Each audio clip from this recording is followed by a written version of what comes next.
silakan boleh nyalanya.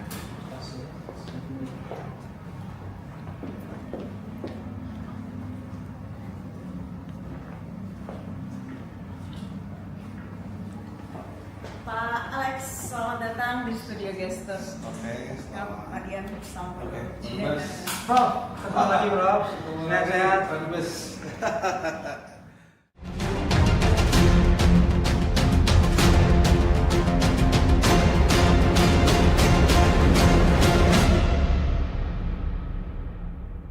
Ketegangan di Timur Tengah kembali mendidih di masa gencatan senjata yang diperpanjang. Ini bukan lagi sekedar adu kekuatan militer, tapi permainan catur geopolitik tingkat tinggi. Iran kini menjadikan Selat Hormuz sebagai senjata utama, jalur vital energi dunia yang bisa dikunci kapan saja. Di sisi lain, Donald Trump memerintahkan blokade penuh, mengisyaratkan bahwa tekanan tidak akan berhenti. Pertanyaannya, siapa yang sebenarnya memegang kendali?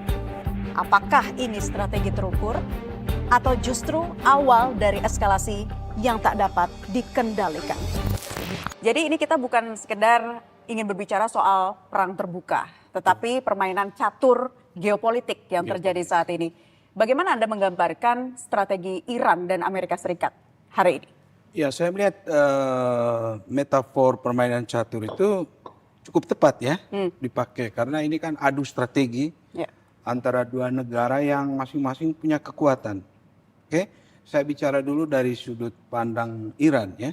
Nah, saya kira Iran sampai saat ini berhasil memperluas arena konflik ini dari sekedar pertarungan militer, juga pertarungan ke ekonomi, pertarungan psikologis, ya, Cyber, politik ya, ya. sehingga konfliknya itu bertambah luas, tambah kompleks, dan sedikit merepotkan Amerika Serikat.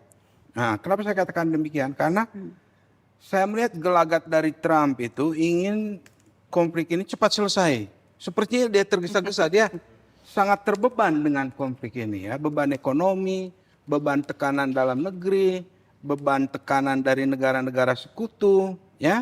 Dan itu sebetulnya saya kira saya baca itu bagian dari strategi Iran untuk membuat perang ini tidak hanya perang di medan tempur senjata ya, tapi juga perang ekonomi, ya kan? Karena kalau ekonomi global itu merosot, ya, dalam indikator inflasi, ya, kenaikan energi, gas di dalam Amerika Serikat sendiri sudah naik kan? Itu adalah pukulan bagi Amerika Serikat. Nah, begitulah cara Iran memukul musuhnya. Ya. Sampai saat ini saya pikir itu cukup efektif.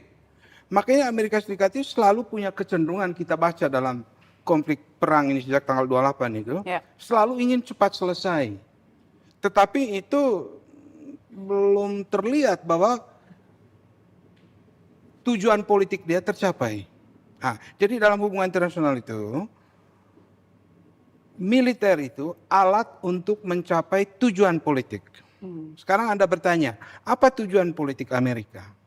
Ya, tujuan politik dia tadinya ya, regime change. Tapi itu kan mustahil, tidak bisa. Anda tidak bisa mengubah satu rejim itu dari luar, dari jauh ya.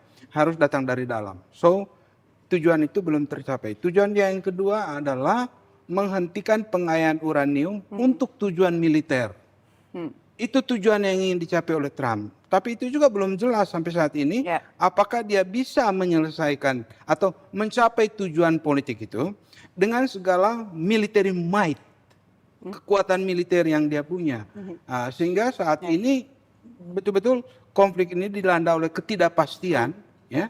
Apakah tujuan politik Amerika itu tercapai dan sampai kapan Amerika akan bertahan dengan blokade di Selat Hormuz itu masih penuh dengan ketidakpastian. Oke, jadi bukan hanya soal perang militer tapi juga adu strategi di sini. Adu strategi, sehingga tadi metafor main catur itu bisa tepat. Baik, Pak Dian, Iran cukup merepotkan Amerika Serikat, terbukti dari Selat Hormuz yang bukan lagi hanya diandalkan sebagai jalur ekonomi internasional tetapi juga menjadi alat tekan. Boleh saya kembali ke permainan catur. Siap. Karena saya juga pemerhati catur. Kalau dalam catur itu yang buah hitam itu cenderung bertahan. Buat saya itu tepat sekali metafornya Catur. Iran pemegang buah hitam. Buah putih selalu agresif. Itulah cerminan Amerika. Semua mulai dari Amerika kan. Tapi buat saya begini, pemain catur siapapun pemegang buah putih atau hitam itu kan punya strategi, punya taktik. Nah sekarang ternyata taktik agresifnya Amerika dan Israel ternyata tidak mampu menembus, jangan bicara fisik militer ya, karena dia bisa menyerang bom ke Teheran. Tapi secara permainan taktis strategi, Amerika ternyata tidak bisa menembus Iran. Iran pertahanannya kuat, bahkan bisa menyerang balik. Dalam catur itu sesuatu yang luar biasa, sebagai pemegang buah hitam. Tapi ya buat saya begini, singkatnya dalam kaitan catur, bahwa namanya buah hitam, biasanya strateginya itu banyak jebakannya. Nah kelihatannya Amerika mulai satu persatu masuk ke jebakan Iran. Oke. Tadi pertanyaannya ke Selat Hormuz. Ya. Itulah jebakannya, antara lain jebakannya Iran terhadap Amerika. Responnya dari Responnya Amerika. seperti itu. Kenapa? Siapa yang menyangka bahwa Iran yang katanya tidak diduga ya, perang pertama perang udara bisa bertahan. Amerika konsolidasi dengan mengusulkan ceasefire. Ya. Itu taktiknya Amerika. Berganti mau menyerang dengan cara laut, dengan menyerang langsung. Ternyata tidak mampu, flotilanya, armadanya tidak mampu didatangkan dari tempat lain, sementara mitra-mitranya tidak mendukung, kebingungan. Kalau Iran tenang-tenang saja, 25 km lebar tersempit dari Hormuz, itu pakai senjata konvensional aja terjaga kok. Itulah pertahanan Iran sesimpel itu kok. Dalam konteks laut, Amerika terjebak dengan narasi-narasi dia sendiri. Blokade lah, datangkan kapal induk lah. Kapal induknya aja ada masalah kok. Harus dikirim pulang. Artinya apa? Amerika ini dalam panik. Dalam permainan catur, orang yang panik pasti melakukan langkah berikut yang makin membuat dia terperosok. Amerika lagi terperosok. Apalagi gesturnya Trump memang memperlihatkan ya bahwa dia sedang dalam keadaan yang panik dari pernyataan-pernyataan yang disampaikan. Walaupun memang refleksinya sebetulnya terkadang menggunakan kata-kata sarkas, tapi publik juga bisa menilai, Pak Dian. Sangat bisa menilai.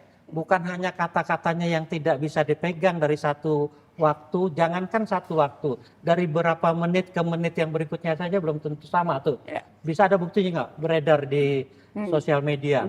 Artinya katanya kita akan blokade, tapi kita akan loloskan, tapi kita semua serba berubah. Dari narasi, dari sikap, tanyakan kepada psikolog, psikiater.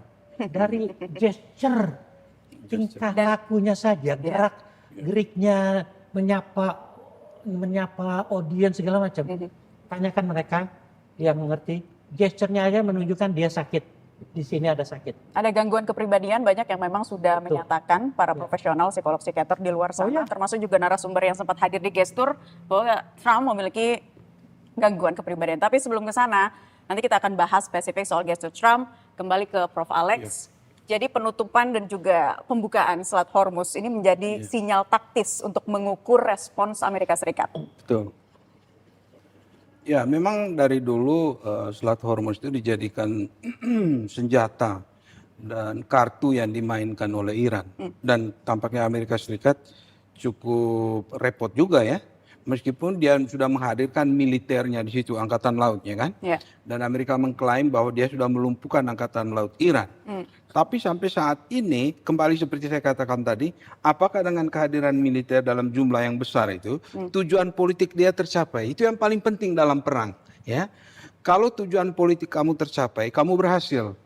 Tapi kalau kamu dengan senjata yang luar biasa itu, tapi tujuan politik satu pun tidak tercapai, kamu tetap ada di dalam masalah. Kamu belum bisa mengklaim kamu menang dalam pertarungan itu. Jadi Anda melihatnya political objectives yang saya bilang tadi itu yang kalau Amerika bisa mencapai itu, dia baru bisa mengatakan bahwa misi militer dia untuk menyerang Iran itu berhasil.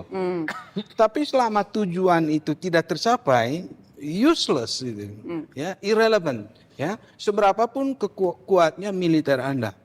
Dan yang menentukan pertarungan ini ke depan yaitu tadi, apakah Amerika bisa mencapai tujuan politiknya. Selama itu belum tercapai, berarti Iran posisinya masih sangat kuat. Berarti sekarang Amerika Serikat gelagapan dengan apa yang kemudian dia sampaikan sendiri, dia tunjukkan sendiri. Karena apa yang dia inginkan itu belum tercapai. Sementara ekonomi global merosot, di dalam negeri juga ditekan oleh publik. Approval-nya si Trump kan turun. Menurut Anda tuntutan yang disampaikan Amerika Serikat maupun Iran sejauh ini realistis nggak sih dengan 10 dan 15 poin itu? Iya, kalau dibilang realistis sebetulnya apakah itu akan disetujui oleh pihak counterpartnya, itu yang menjadi masalah kan. Dan itu yang membuat perundingan tahap kedua yang belum jelas juga ini. Deadlock. Apakah nanti bisa menghasilkan kesepakatan titik temunya di mana itu juga belum jelas. Nah, itu makanya harga minyak belum juga turun-turun karena ketidakpastian yang ada di dalam posisi kedua negara saat ini. Ya.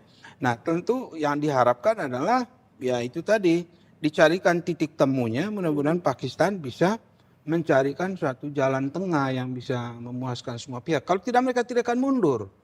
Amerika sebelum tujuan politiknya itu tercapai, saya duga dia tidak akan mundur. Ya, dan Iran juga berada pada posisi yang bertahan. Ya, karena dia masalah survival kan. Nah, rejim itu harus tetap ada di situ, orang mempertahankan kekuasaannya, dia mempertahankan kedaulatannya.